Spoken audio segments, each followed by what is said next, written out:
Hello, comment vas-tu? Dans cette vidéo, nous verrons quel est le plus grand regret que les gens ont à la fin de leur vie.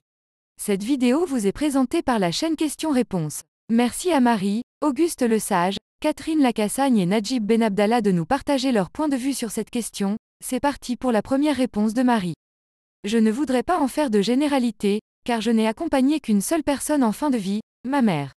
Mais ce que je peux dire, c'est que la certitude atroce de mourir a réveillé en elle de grandes pensées philosophiques. Elle avait des douleurs morales, un besoin viscéral de comprendre le sens de sa vie. Pourquoi le sort s'était acharné sur elle? Pourquoi la maladie allait-elle dans les prochains jours la dépouiller de sa dignité, et la priver de ses 3 beaux enfants à qui elle avait donné la vie? Pourquoi mourir alors qu'il reste tant à faire et à vivre?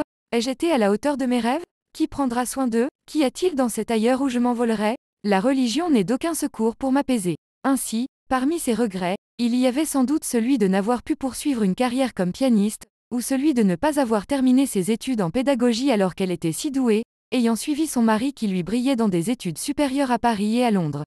Et peut-être aussi, incidemment, le regret d'être resté si longtemps marié avec mon père qui n'a jamais réussi à combler sa soif d'amour.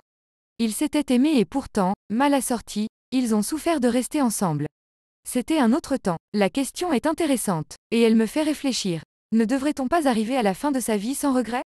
Ne pas avoir peur d'affronter la mort? Ne pas pleurer le passé et regarder l'intangible et l'immatériel avec la sérénité d'un mage?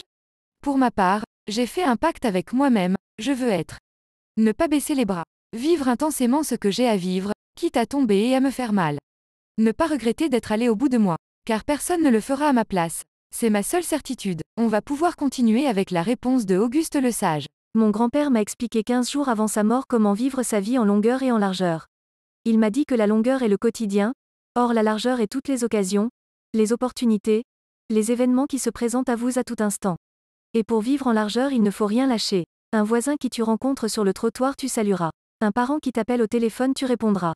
Une invitation à prendre un café avec n'importe qui, tu accepteras. À une femme dans le métro qui te plaît, tu parleras. Une affaire pour gagner de l'argent, tu ne rateras. Un bon film, tu regarderas. Un bon livre, tu liras. Une fête familiale, tu y assisteras. Un ami ou un voisin malade, tu visiteras. Un reproche à quelqu'un, tu lui diras. Une déclaration d'amour, tu avoueras. Une proposition pour participer à des œuvres de volontariat ou de bienfaisance, tu accepterais. Une aventure avec quelqu'un, tu tenteras. Une aventure au sens premier du terme. Mais le plus important, c'est de ne plus hésiter, et de répondre immédiatement présent. Ne reporte rien à plus tard. On va pouvoir continuer avec la réponse de Catherine Lacassagne. Beaucoup de personnes en fin de vie ne s'exprimeront pas à ce sujet, c'est une souffrance supplémentaire d'exprimer des regrets. Parfois les soignants remarquent qu'une personne en fin de vie semble lutter sans raison et disent que la personne attend quelque chose, une visite, une parole, un geste ultime, avant de partir.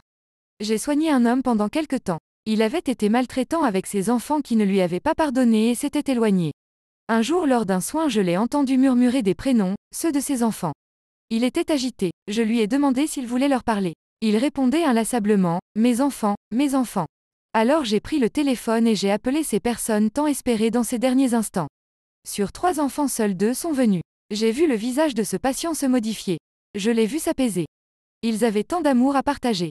Je me suis effacée. Une jeune femme est venue me remercier. Elle était bouleversée. Elle avait attendu pendant plusieurs années l'appel de son père. Il est décédé le soir même. Nous continuons avec la réponse de Najib Benabdallah. Je pense que les gens normaux regrettent toujours de n'avoir pas fait suffisamment de bien autour d'eux durant leur vie car ils pensent qu'ils pouvaient donner plus. La vidéo est terminée, merci d'être resté jusqu'à la fin. Si vous avez trouvé la réponse que vous recherchiez, merci de laisser un like et de vous abonner, ça nous aiderait beaucoup. La vidéo est terminée, vous pouvez continuer de discuter de cette question en commentaire, ou trouver une autre question qui vous intéresse. À la prochaine.